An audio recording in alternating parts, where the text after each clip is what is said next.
जय हिंद दोस्तों।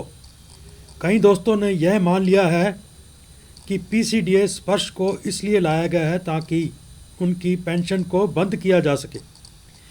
ऐसा मानने का एक कारण उनका लाइफ सर्टिफिकेट का जमा ना कर पाना है।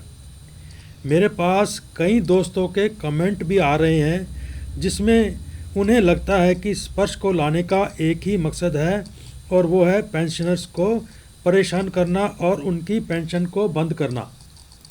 तो ये देखिए 3 comment. Why all this game, let it be clear, pensioners are not entitle for any pension. यानी कि पेंशनर के पेंशन के हकदार नहीं है। देश के रखवालों को परेशान क्यों कर रहे हो? इस उम्र में सिर्फ पेंशनर को परेशान करना है और कुछ नहीं। लेकिन क्या यह संभव है कि लाखों पेंशनर्स की पेंशन बंद की जा सके?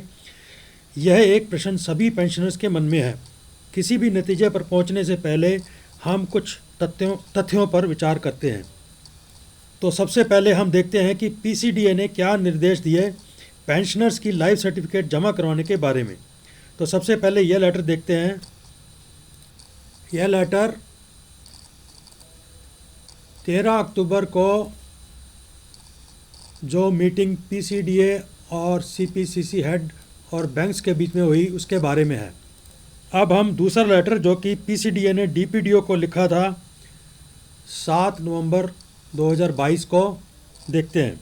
यह लेटर जो डीपीडीओ को पीसीडीए ने लिखा था वो जो लेटर पीसीडीए ने बैंक को लिखा था उसके तकरीबन 1 महीने बाद लिखा गया है। इसका मतलब यह है कि पीसीडीए ने डीपीडीओ के बारे में निश्चिंत था और उसे लगता था कि पेंशनर्स को डीपीडीओ से कोई परेशानी नहीं होगी, जो कि गलत साबित हुई। अब दूसरी बात जो देखने लायक है वो यह है कि पीसीडीए ने बैंक्स और डीपीडीओ को एक फॉर्मेट दिया है जिसमें कि इन दोनों को, बैंक्स और डीपीडीओ को, पेंशनर्स का डाटा इकट्ठा करना है और उसको पीसीडीए को जमा करना है। यह डाटा बैंक्स और डीपीडीए दोनों नवंबर के अंत तक इकट्ठा करेंगे और यह डाटा पीसीडीए को दिसंबर में भेजेंगे। दोस्तों, 1 महीने का डाटा जो बैंक्स और डीपीडीओ ने इकट्ठा किया है उसका एक फॉर्मेट में इकट्ठा करना और पीसीडीए को भेजने में कम से कम 2 हफ्ते का वक्त लग सकता है। ऐसा मैं इसलिए कह रहा हूं क्योंकि जो डाटा बैंक्स और डीपीडीओ इकट्ठा कर रहे हैं वो सब प्रकार के पेंशनर्स का है, वो जो माइग्रेट हुए हैं और वो जो माइग्रेट नहीं हुए। इनके अलावा कई लोगों ने मैनुअल लाइफ सर्टिफिकेट बैंक में भरा है और कई ने जीवन प्रमाण द्वारा मैनुअल लाइफ सर्टिफिकेट भरा है। यह सब डाटा को एक फॉर्मेट में लाने के लिए कम से कम 2 हफ्ते का वक्त लग सकता है।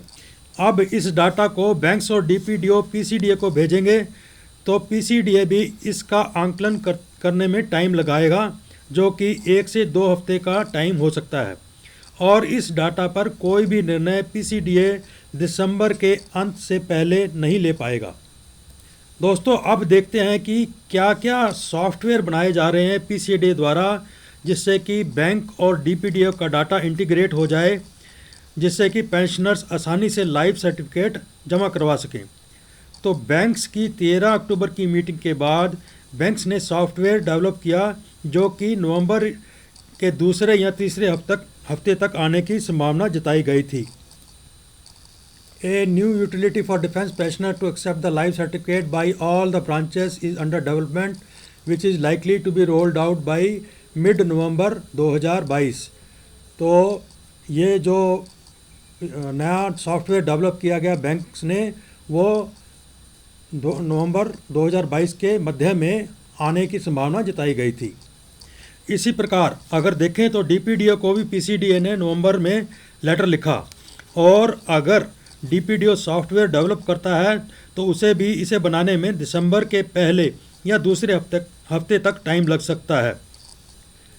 अब जब डीपीडीओ के पास सॉफ्टवेयर ही नहीं है तो पेंशनर्स के लाइफ सर्टिफिकेट जमा करवाने में उसे भी बैंक की तरह परेशानी हो सकती है और वो भी पेंशनर्स का लाइफ सर्टिफिकेट जमा करने में आनाकानी कर सकता है। बात जो भी हो, लाइफ सर्टिफिकेट समस्या का समाधान दिसंबर के अंत तक नहीं होगा और उसके बाद ही पीसीडीए पेंशनर्स की पेंशन के बारे में कोई निर्णय लेगा। तो आइए देखते हैं अब तक हमने क्या समझा। डीपीडीओ और बैंक्स का पीसीडीए को डाटा भेजना, जिसमें दिसंबर के मध्य तक टाइम लग सकता है। नंबर 2, डीपीडीओ का सॉफ्टवेयर डेवलप करना, जो कि संभवतः दिसंबर दूसरे हफ्ते तक डेवलप हो सकता है। नंबर 3, बैंक्स और डीपीडीओ के डाटा पर पीसीडीए का निर्णय जो कि दिसंबर अंत तक हो सकता है। तो इन सभी तथ्यों को देखते हुए मेरा ऐसा अनुमान है कि पीसीडीए लाइव सर्टिफिकेट जमा करवाने की आखिरी तारीख को बढ़ाकर 31 दिसंबर 2022 कर देगा। अब मेरा अनुरोध, दोस्तों मेरा आप सबसे अनुरोध भी है कि पीसीडीए चाहे जो भी निर्णय ले, आप अपना लाइव सर्टिफिकेट जमा करवाने के प्रयास को जारी रखें और अपना लाइव सर्टिफिकेट नवंबर में ही जमा करवाने की पूरी कोशिश करें। अब इस आंकलन और वीडियो को यहीं समाप्त करते हैं। अगर आप इस चैनल को प्रोत्साहित करना चाहते हैं तो सब्सक्राइब कर लीजिए। मिलते हैं अगले वीडियो के साथ, तब तक के लिए जय